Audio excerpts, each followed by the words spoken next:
محايش waxaan helay oo gaali kan waa daba jeex la yiraahdaa kanna waxa la yiraahdaa jabshi yirada la nafjiisa wada kan waa sabaladii waa laba sanad kayaash waa labo saddex afar shan lix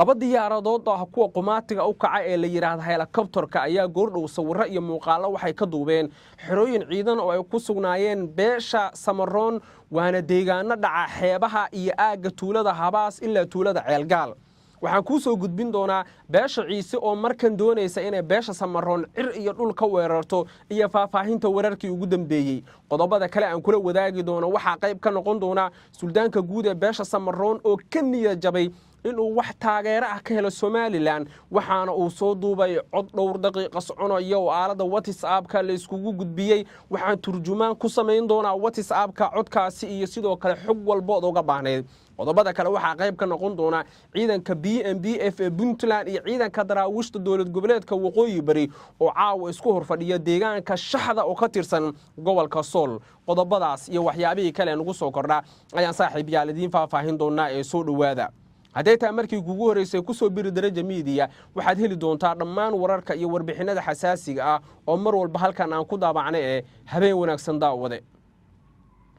qodobkeena ugu horeeya ayaan ku bilaabayaa laba diyaaradood oo ah kuwa qumaatiga u kaca ee la yiraahdo helicopterka ayaa goordhow sawirro iyo muuqaalo waxay ka duubeen ku dhawaad 4 saldhig oo ay ku sugnaayeen ciidanka maamulka Samaroonka aaga gobolka Awdal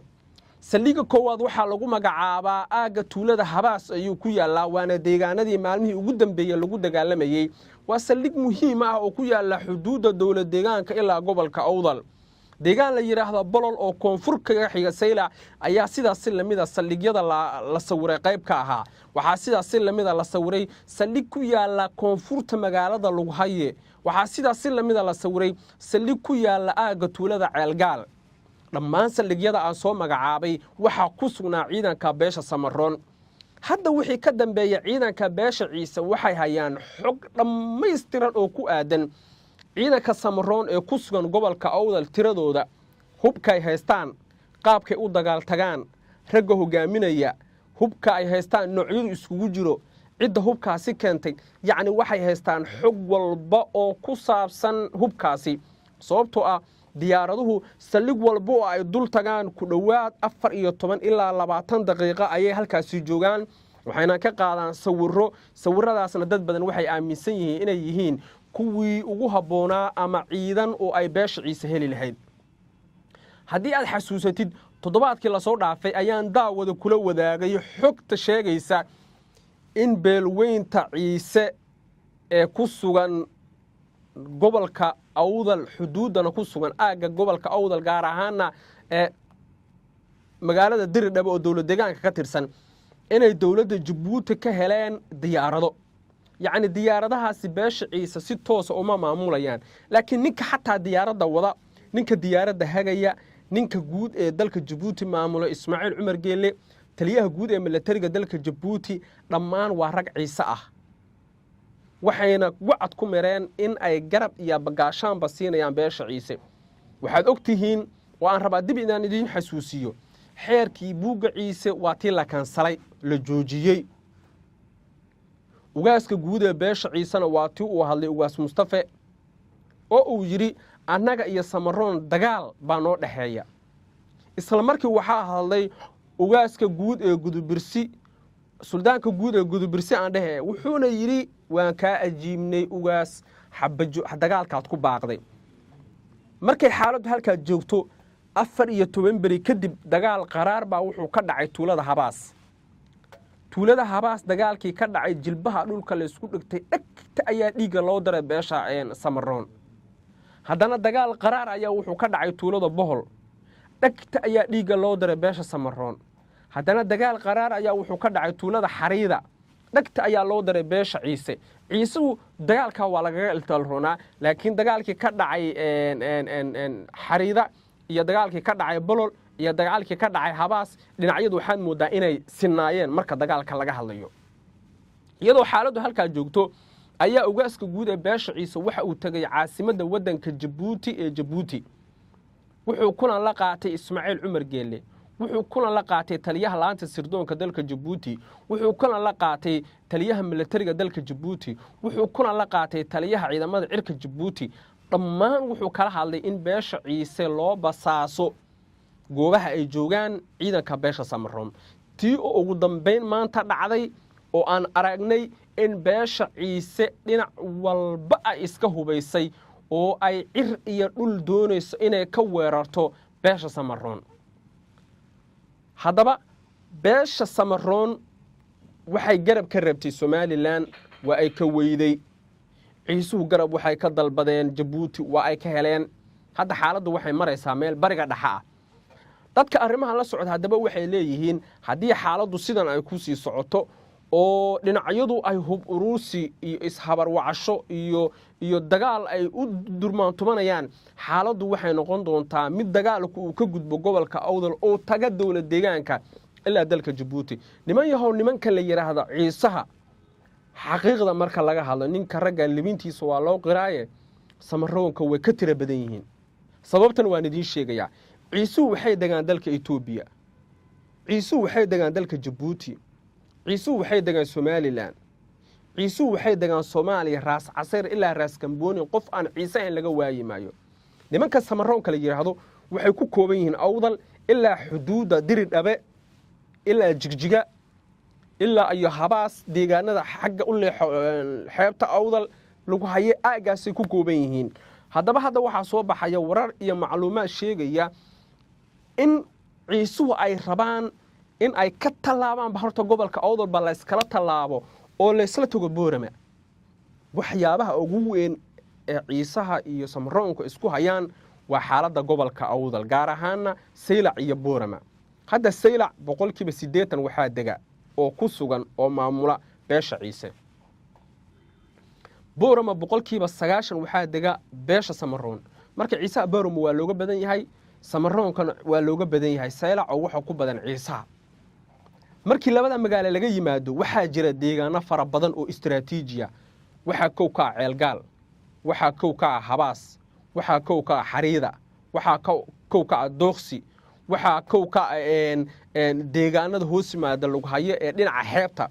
dhammaan deegaanadaas waa deegaano istiraatiiji ah hadba cid gacanta ku haysa waa ay gacan sareysaa oo yacni dee waa cid markaasi maamulaysa baawarka iyo dhaqaalaha iyo kalluunka iyo waxyaabaha ugu muhiimsan halkaas yaala waa cid maamulaysa si walba ha ahaatee hadda xaaladdu hadii sidan ay ku sii socoto dad badan baa waxay aaminsan yihiin in ay sheekadu faraha ka bixi doonto oo la arki doono ciisaha iyo Samaroonka oo isku dagaalayo dawlad deegaanka Soomaalida qodobka inta ayaan uga gudbaya arrimaha diyaaradaha ku saabsan markana suldaanka guud ee beesha Samaroon ayaa cod ku soconayay 2 daqiiqo iyo 17 sekin wuxuu u duubay taliyaha militariga wadanka waa taliyaha militariga Somaliland codka waan dhageystay codka markii aad dhageysatid oo si fiican u dhuxdid qofkii aqli iyo garaad wuxuu fahmayaa codkan halku u socdo iyo ciduu ku socdo war cod iskama soo duubo ee wuxuu meesha ku socdo iyo meeshu ka socdo waa ina horta fahantaa ugaasku wuxuu la hadlayay 2 qaybood Cabdiraxmaan Cirru la hadlayay taliyaha militariga Somaliland uu la hadlay beeshiisa Samaroon ee Hargeysa ku sugan uu la hadlay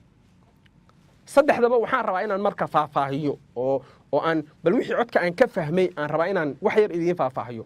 ugaaska guud ama suldaanka guud ee beesha Samaroon wuxuu Cabdiraxmaan Cirru ku eedeeyay in gumaadka iyo dagaalka ku socda beesha Samaroon loo soo gurman waayo wuxuu yiri Ismaaciil Cumar Geelle madaxweynaha Djibouti wuxuu u soo gurmaday beesha Ciise dirba isla yihiin Cabdiraxmaan Cirru maxaad ugu soo gurman weyday oo ciidan u soo gaarsiin weyday beesha Samaroon la yiraahdo ee dagaalka ku jirta su'aal baa la weydiiyay taliyaha militariga Somaliland wuxuu weydiiyay taliye ciidankii ku sugnaa Boorama maxaad u howlgelin weyday oo aan nooga difaaci weydeen Itoobiyaanka iyo Djiboutiyaanka nagaga soo duulay dhinaca Itoobiya iyo Djibouti oo ay dad badan aaminsan yihiin inay xaaladda hadda sida ku socoto haddii wax laga qaban waayo ay faraha ka baxayso sidaas lamida wuxuu la hadlay odayaasha beesha Samaroon ee Hargeysa badarka iyo hilibka ku cunaya wuxuu yiri dadkiina oo dagaal ku jira xabadi ku socoto dhiig baxaya dhimanaya dhaawaca inaad hilib iyo cabitaan iska cabtaan wax loo dulqaadanaya ma ahan lacagtaad hoteelada ku degan tihiin soo dhiiba kuna soo taageera beesha samaroon ee dagaalka ku jirto ee jihadka ku jirto waliba hadalkiisa raaciyo yani hadalka markaan dhageystay hadal wuxuu ahaa nin weyn nin Soomaalida waxay ku maamahdaa nin iyo wadkiis lama kala qariyo yani nin iyo meesha u socdo lama kala qariyo ama nin iyo qabrigiisa lama kala qariyo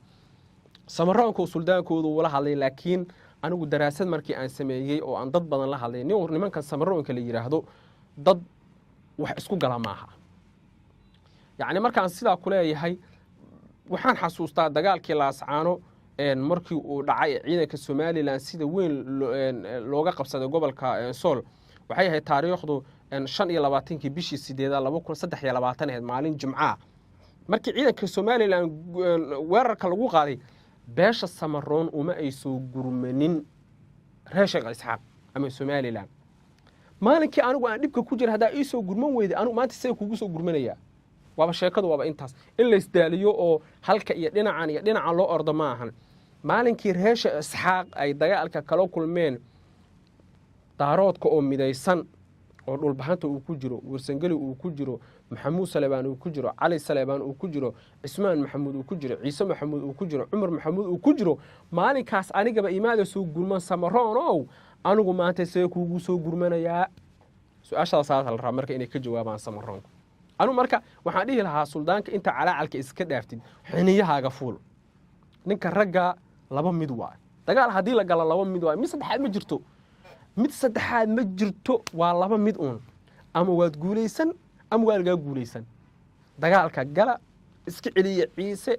ama diyaaradaha soo qaataan ama wax kala soo qaataane bal horta ismuujiyo oo fagaarayaasha inta tagtaan waxaad iska dhigtaan dad loo soo gurman karo iyo dad kale iska dhiga marka codka suldaanka intaas aan uga gudbayaa qodobkeena ugu dambeeyana wuxuu noqonayaa ciidanka Somaliland waa ciidanka Puntland ee la yiraahdo BMBF iyo ciidanka xogaga xaqudirka ah ee daraawiishta dawlad goboleedka waqooyi bari ayaa waxay isku hor fadhiyaan tuulada la yiraahdo shaxda waxay ku taallaa xadka Nugaal iyo waxay ku taallaa gobolka Sool waxaa laga cabsi qabaa inay dagaal halka ka dhacaan hadii aysan xaaladdu isbedelin xogaha iyo macluumaadkan helayna waxay tilmaamayaan in dhowrkii saac la soo dhaafay ay jireen cabsi dagaal oo la xiriirta in halkaasi dagaalada ka dhacay ay sii xogeystaan oo waliba faraha la isku tago Cabdiqaadir Firdhiye hogaamiyaha waqooyi bari oo dhawaan warbaahinta la hadlay wuxuu sheegay inay qaadayaan tallaabooyin dheeraad ah oo aysan cidna uga gamban doonin inay xaqooda dastuuriga difaacaan degmada la yiraahdo shaxda iyo degmada la yiraahdo Buuhoodle waa meelaha ugu badan oo hadda aan isleeyahay hadiiba ciidanka waqooyi bari iyo kuwa kale hadda isfara saaran waa kuwa Puntland inay dagaal ka dhici karaan dhinaca kale aaga Salinta aaga tuulada Yeele aaga tuulada Adhacadeeye aaga tuulada Guumeys aaga tuulada Og eriyadaas oo dhan ilaa Gooja Cado koonfurteeda waxa la soo warinayaa in dhaqdhaqaaqyo xoog leh ay ka wadaan ciidanka Somaliland xogaha la helayo waxay tilmaamayaan in ciidanka Somaliland laga yaabo inay dhinacaas ka soo weeraraan ciidanka waqooyi bari intay waliba ciidanka waqooyi bari ku mashquulsan yihiin kuwa Puntland ayay Somaliland rabtaa inay kaarta casri isticmaasho oo ay dhinacaas soo gasho waanadana waan siinay ciidanka waqooyi bari oo waxaan leeyahay war koonfur baa la kaga soo socdaay Somaliland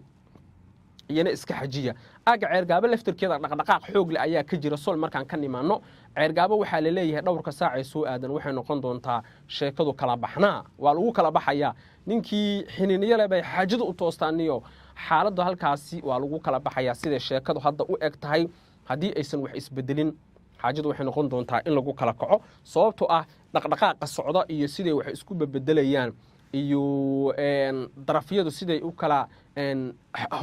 yani sidii loo kala xoog badan yahay ayay sheekadu u socotaa taliyaha militariga Somaliland ayaa 14 bishii la soo dhaafay safar qarsoodiyo ku tagay aaga magaalada Ceergaabo wuxuu la kulmay Mahad Cambaashe iyo saraakiil kale isagoo u sheegay in inta itraafka lagu mashquulsan yahay oo kala dhicista samaroonka iyo Ciise lagu mashquulsan yahay yaana xaggan la ka soo galin ayuu yiri kulay waanadaasna wuu qaatay Mahad Cambaashe iyo saraakiisha oo la kulmay waxaana la filayaa maalmaha soo aadan hadii Allah uu dalo raali ka noqdo inay wax weyn isbedelaan oo ku saabsan xaaladda Ceergaabo xaajaduna meel ay u dhacday marka laga hadlayo xaaladda gobolka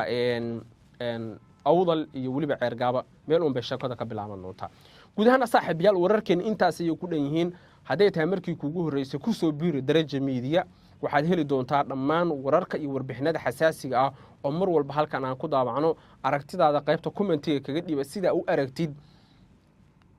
xurguftan u dhaxaysa beelaha ciise iyo samaroon aragtidaada qaybta commentiga noogu reeb muuqaalka aad daawanaysa leeg saar habeen wanaagsan saaxiibayaal soo dhawaada dhammaantiin